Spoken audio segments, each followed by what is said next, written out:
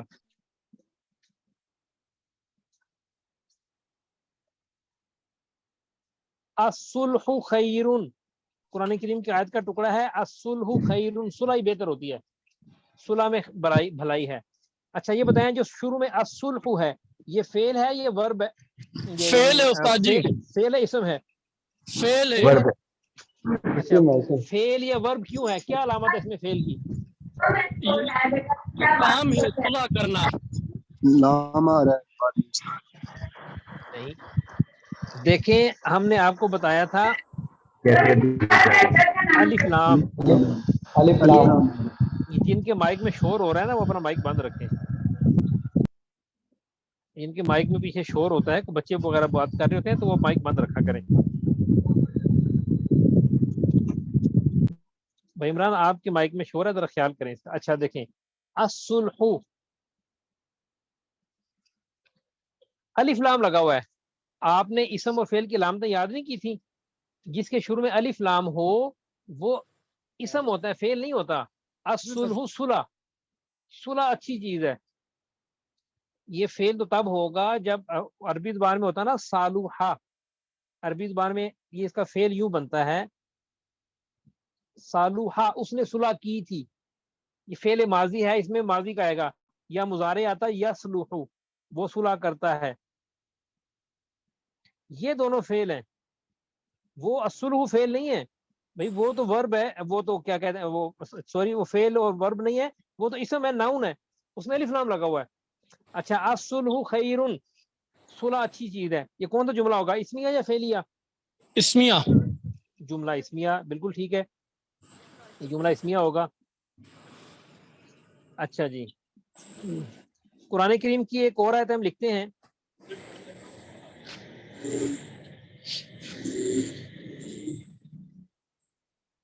الصالحات، آگے جگہ تھوڑی نیچے لکھ لیتے ہیں دوسرا جملہ، الصالحات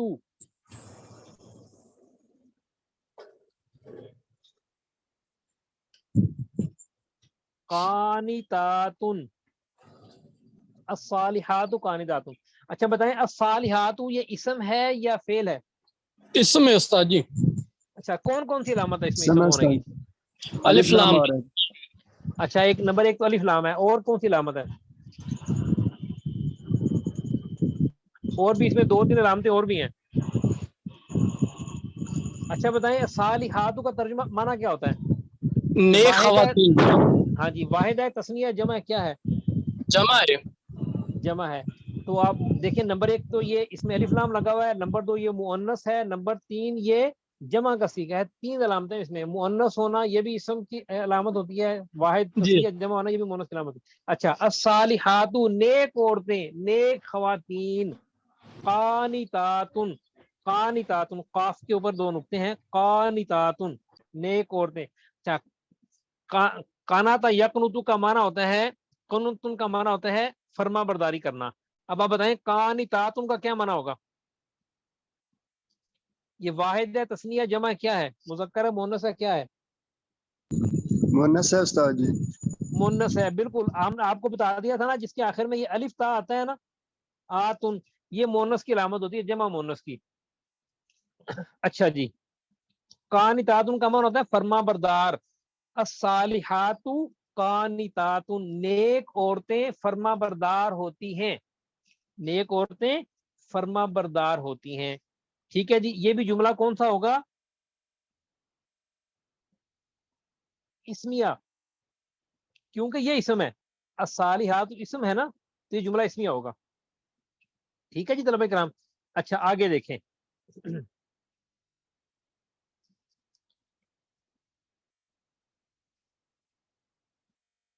قرآن کریم کی ایک آیت ہے شاہد اللہ، شاہدہ کیا ہے؟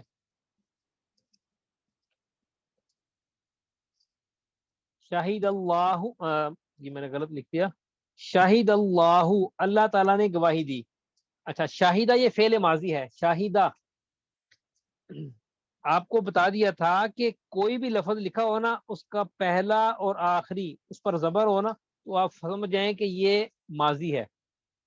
شاہد اللہ ماضی کا پہلا صیغہ ہے. کیا ترجمہ ہوگا؟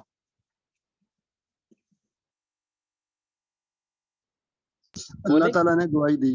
اللہ تعالیٰ نے گواہی دی. ٹھیک ہے جی. شاہد اللہ قرآن کریم کی ایک لمبی آیت ہے اس کا ٹکڑا ہے. شاہد اللہ انہ لا الہ الا ہو.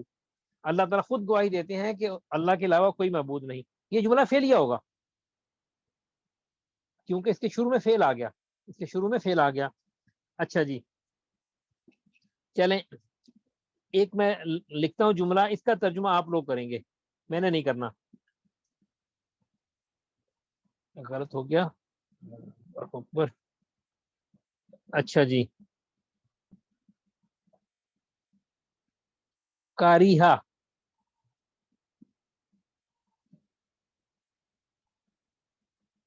کاریہل مشرکون. کاریہل مشرکون یوں بنتا ہے کاریہل مشرکون. اب یہ بتائیں جو شروع میں لفظ کاریہا ہے اس کا کیا معنی ہوتا ہے؟ ناپسند کیا. ناپسند کرنا. بالکل ٹھیک ہے شاباش. ناپسند کیا یہ فعل ماضی کا پہلا صیغہ ہے. ناپسند کیا. المشرکون یہ اس کا فاعل بن رہا ہے. مشرکون یہ واحد ہے, تثنیہ ہے, جمع کیا ہے؟ جمع. کس کی جمع ہے؟ مؤنث کی استاد جی. نہیں مونس کی نہیں ہے. کاریہل مشرکون مذکر مشرکون کی جمع ہے نا. مشرک کا معنی ایک مشرک, مشرکانی دو مشرک, مصدر کی جمع. مشرکون سب مشرک. ٹھیک ہے جی. کاریہل مشرکون کیا ترجمہ ہوگا؟ مشرکین نے ناپسند کیا. مشرکین نے ناپسند کیا. ٹھیک ہے جی. اچھا اچھا جی ایک چیز اور دیکھ لیجئے,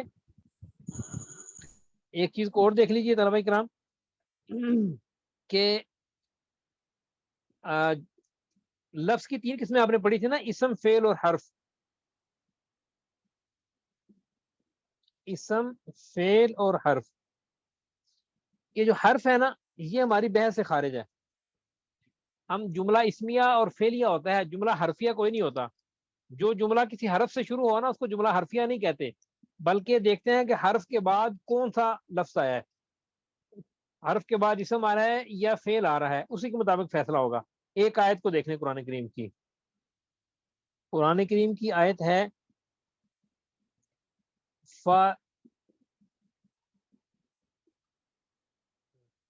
قرآن کریم کی آیت ہے فجاہدوا. فجاہدوا بہا. یہ جو فجاہدوا ہے نا یہ اصل میں ہے فا کا معنی ہوتا ہے پاسیہ, تو آپ پڑھ چکے ہیں. جہادو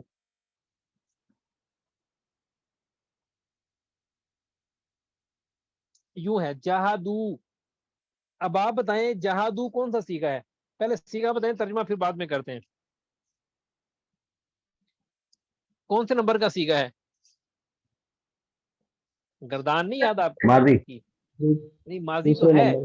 ماضی کا کون سا صیغہ ہے؟ واحد ہے, تسنیہ جمع. تیسرے نمبر صیغہ ہے نصارا. جمع. نصارا نصرو. جہاد کا معنی جمع ہے. جہاد کا کیا معنی ہوتا ہے؟ انکار کرنا. جی بالکل ٹھیک ہے, جمع صیغہ. اب آپ بتائیں جہادو کا کیا ترجمہ ہوگا؟ جہاد کا معنی ہوتا ہے انکار کرنا.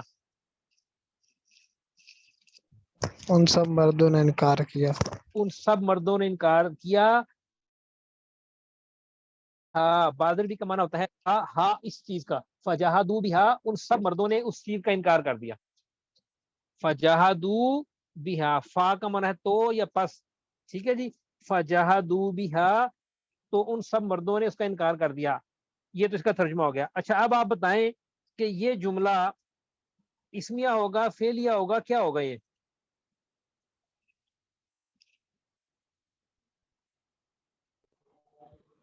جملہ سٹارٹ کس سے ہو رہا ہے؟ یہ سٹارٹ تو ہو رہا ہے حرف سے, فا سے. ہم فا کو چھوڑ دیں گے, فا ہماری کاؤنٹنگ میں نہیں, ہماری گنتی میں نہیں آتا, ہم اس کی بات نہیں کرتے. فا کے بعد دیکھیں فعل آ رہا ہے تو اس کو ہم کہیں گے کہ یہ جملہ فعلیہ ہے. یہ جملہ کون سا ہے؟ جملہ فعلیہ ہے. ٹھیک ہے طلبہ کرام. چلیں